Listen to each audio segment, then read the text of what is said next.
Halo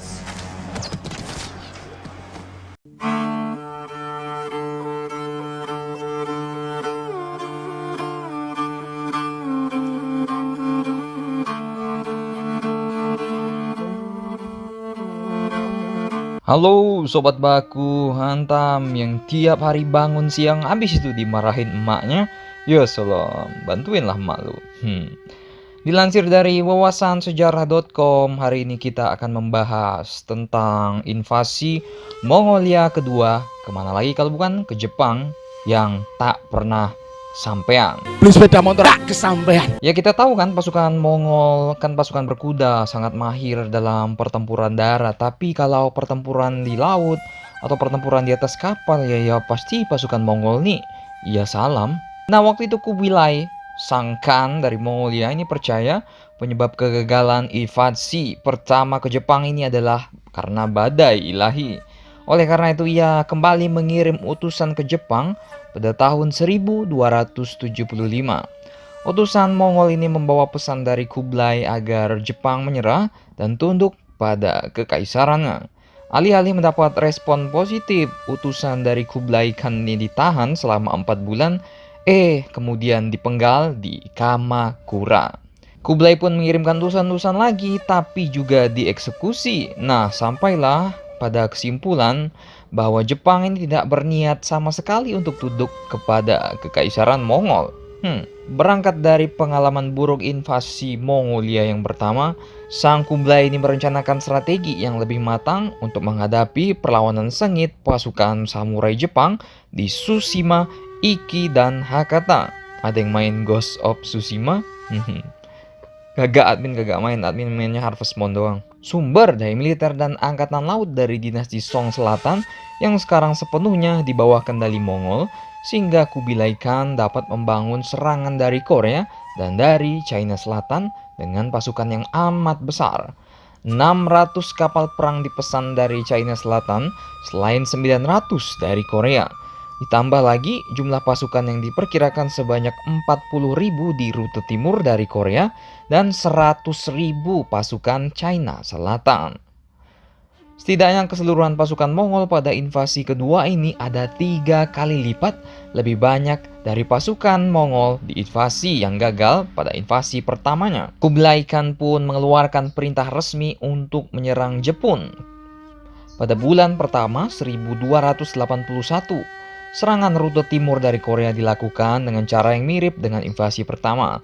Sementara pasukan Yangzi akan berlayar langsung dari Cina Selatan melintasi 768 km lautan untuk bertemu dengan tentara rute timur di sekitar Iki sebelum bergabung untuk pendaratan secara besar-besaran di daratan Jepang. Pasukan dari Korea berangkat pada 22 Mei 1281 ini sesuai rencana, namun membutuhkan waktu lebih banyak untuk mencapai Tsushima daripada pendahulunya pada tahun 1274. Tsushima diserang pada 9 Juni dan Iki pada 14 Juni. Serangan ini menewaskan seluruh penduduk di sana. Seperti yang direncanakan sebelumnya, tentara rute timur diharapkan untuk menunggu tentara rute selatan yang diperkirakan akan tiba pada 2 Juli di Iki. Di lain pihak, dengan berbekal pengalaman dari serangan pertama, pasukan Jepang membangun tembok pertahanan Genko Borui di sepanjang zona pendaratan kapal di Hakata. Tembok tersebut dibangun selama 5 tahun dan memiliki panjang sekitar 20 km. Pada musim semi, pasukan rute timur telah sampai pada titik pertemuan, namun pasukan selatan terlambat.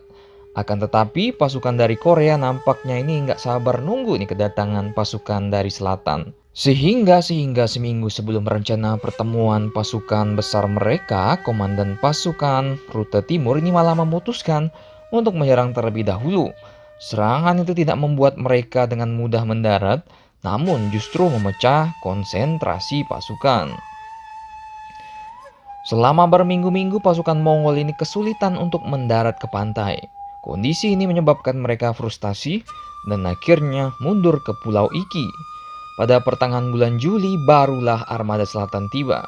Kedua armada ini kemudian bergabung untuk menyerang Hirado pada awal Agustus dan dilanjutkan serangan ke Takashima yang terletak di pantai barat laut Kyushu pada 12 Agustus. Pertempuran sengit pun berkobar selama beberapa minggu. Lamanya durasi pengepungan menyebabkan cadangan pangan pasukan Mongol menipis. Ya gimana mau bertempur kalau perut masih kosong, rokok nggak ada ya kan? Maaf. Di sisi lain, perang tersebut ini bertepatan dengan musim badai yang sewaktu-waktu bisa datang. Benar saja. Pada tanggal 14 Agustus, topan yang dikenal penduduk Jepang dengan sebutan kamikaze, lagi-lagi kamikaze datang, ini menghantam armada Mongol di garis pantai. Tidak diketahui secara pasti apa yang terjadi pada armada Mongol, namun menurut kronik Yuan sekitar 20.000 hingga 30.000 pasukan Mongol dan Korea yang selamat dari badai ini akhirnya ditangkap dan alias dipenggal, bos. Wah, wah, wah. Sementara armada pasukan Song Selatan yang merupakan partner bisnis Jepang ini masih diampuni tentaranya dan hanya dipenjara. Bukti arkeologis yang lebih baru menunjukkan bahwa armada itu sebagian besar hancur bukan karena hanya kekuatan kamikaze saja, tapi juga karena konstruksi kapal yang buruk. Hal ini masuk akal mengingat kapal-kapal perang Mongol yang waktu itu dibuat secara tergesa-gesa dan dalam waktu singkat nih. Made in China sama made in Korea nih. Nah, kabar mundurnya pasukan Mongol sampai akhirnya pada pemerintahan Jepang pada 23 September 1281. Nah, di pihak lain Kubilai Khan ini sebenarnya masih ingin melakukan upaya ketiga untuk menginvasi Jepang. Tetapi para prajuritnya telah kelelahan akibat kegagalan dua invasi itu. Siapa juga yang mau mati konyol di Jepang ya kan? Akhirnya Khan of Khan ini memilih untuk fokus mengurus permasalahan domestik yang pada masa itu tengah kacau. Demikianlah sejarah lengkap tentang invasi Mongolia ke Jepang yang kedua. Bagaimana menurut kalian? Sebenarnya apa yang Mongol cari di Jepang? Ya kan, cewek-ceweknya. Ya salam. Silakan baku hantam kalian di Hiroshima.